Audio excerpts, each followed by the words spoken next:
Okay lang, ma'am? Okay lang, ma'am?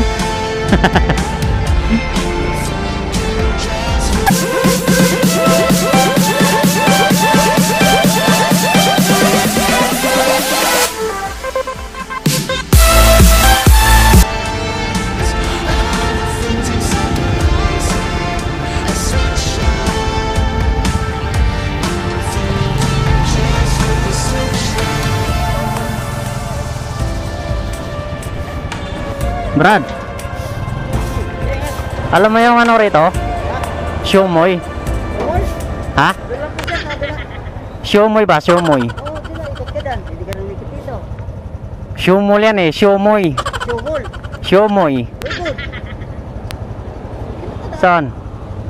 Siomoy. Alam mo nga yung Siomoy, alam mo? Starmol. Starmol. Oh, Siomoy. Starmol. Siomoy, hindi mall. Siomoy. Siomoy? Ay, di ko alam yun. Ah, di mo alam? Ginagawa mo gabi-gabi yan eh. Siomoy ka eh.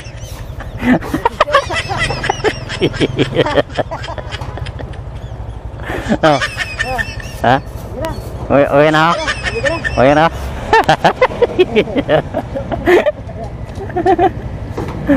Ayun bro, do? Ayan. Pang Siomoy yan. Uwi na nga Brad, ba mahampas mo pa nung walis.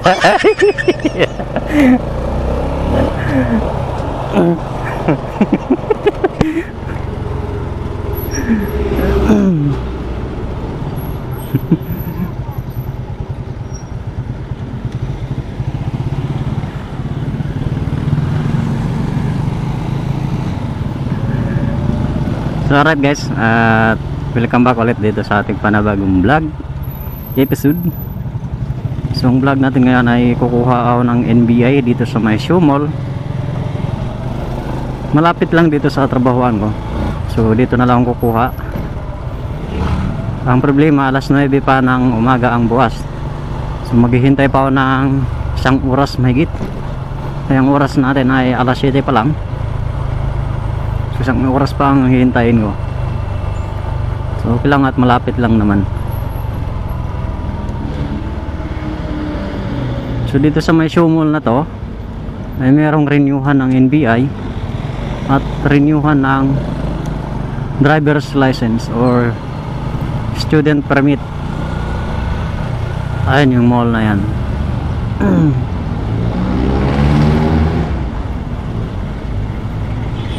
Ayan o.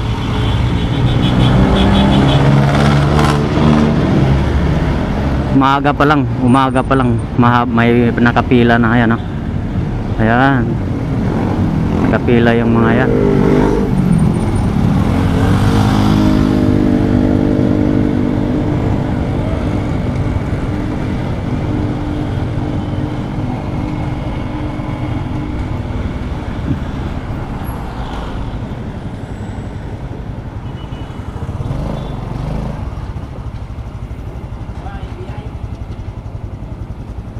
Yan si ano, Bartinat.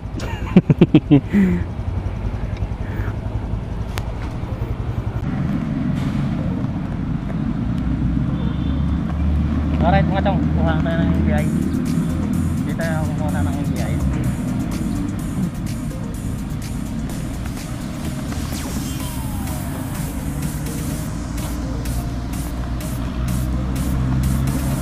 Ano, mall na yan, dyan ako kuha ng NBI.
A few moments later. So right mga chong, at nakuha ko na yung NBI ko.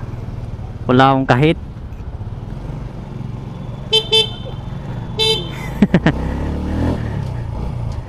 So yun, at pag-usapan natin yung process ngayon sa NBI nitong 2021. At yun nga, ay pagpunta ka doon sa NBI, meron na akong dala na expired na NBI ko. So sa taong 2020 o 2020. So dati naman ay kahit na meron kang tawag nito, yung expired na NBI sa nakaraang taon pa, ay di ka na mag-online o di ka na mag-process sa online. So ngayon, hindi na pwede. Kailangan mag-online ka na kahit na yung NBI na expired mo ay 2020 pa lang, no? So kahit na bago pa lang o isang taon lang ang lumipas, ay kailangan mo pa rin mag-online. So ang bayad naman sa online ay 50 pesos lang at mabilis lang naman mag-online dyan sa Shoe Mall. Ang babayaran mo sa buong NBI o yung NBI clearance na yun ay nasa 225 lang. So dati di ko na maalala kung magkano yun. At sabi nga nila 155 ka daw dati, 155. So ngayon tumaas na, nasa 225 na yung NBI. So pumilaw ng alas 8 na 8:30 ng umaga at nakalabas ako ng mga alas 10 na. So magdalawang oras ako na nakapila doon. So, mabilis lang, mabilis. Hindi ko pala nasuot yung aking gloves sa kamay. So yun yung process ng pagkuha ng NBI ngayon ay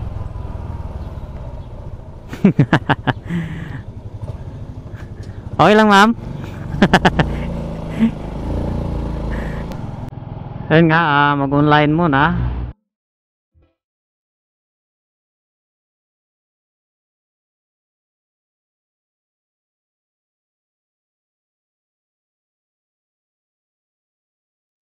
Pagkatapos ng online ay pila naman ulit para sa releasing.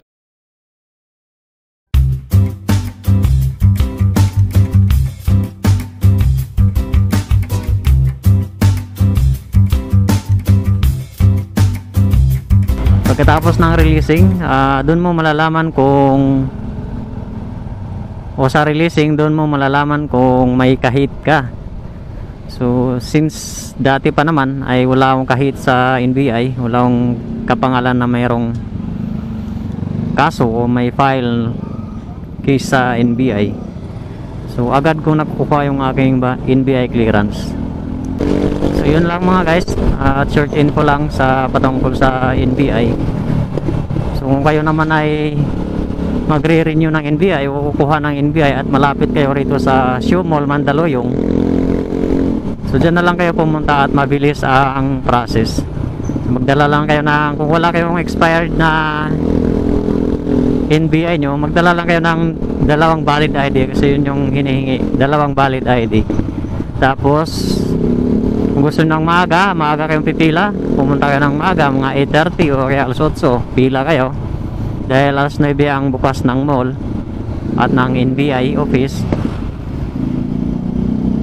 Pumunta lang kayo sa Shoe Mall at tanong kayo sa guard kung paano ang process. Pila sa online process. At sa online process naman ay doon na rin ang bayad na halagang 225. Pagkatapos ng online process, punta kayo sa releasing area, pila na naman doon. Pagkatapos ng pila, sa releasing doon natin malalaman kung meron tayong kahit, no? Kung meron kang kahit, sasabihin ng NBI staff na balikan mo sa ganitong araw, ganitong pizza, ganitong buwan, balikan mo. Kung wala ka naman kahit, makikita mo doon sa computer na no hit. Okay, so releasing ka na kung wala kang kahit. makukuha mo na kaagad yung kayong NBI clearance. So doon naman sa releasing ay wala ka nang babayaran. So yun lang talagang 225 at doon na magbabayad sa online process. So yun lang mga chong, short info tayo patungkol sa NBI nitong 2021 yung process.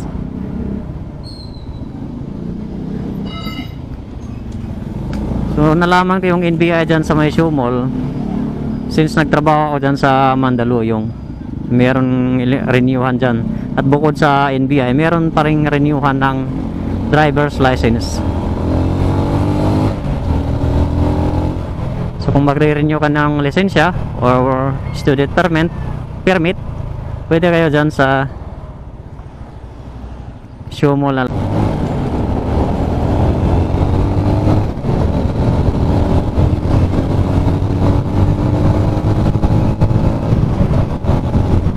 So yun mga chong, dito ko natatapusan ang ating vlog for today patungkol sa NBI process 2021. Yun mga chong, at bago ko tatapusin ang ating vlog o bago ko ipasok ang aking outro, so meron lang akong sasabihin. Kung bago ka lang dito sa YouTube channel ko, at pakiclick mo yung kulay-pula dyan sa baba, subscribe button, then select bell all para ma-notify ka sa bawat meron akong i-upload na video. So para mabalikan ko kayo mga chong, mag-iwan ng bakas or comment para mabalikan ko kayo. So let's connect together. Alright, salamat ulit sa inyong panonood mga chong. See you on my next episode. Bye bye. A few moments later.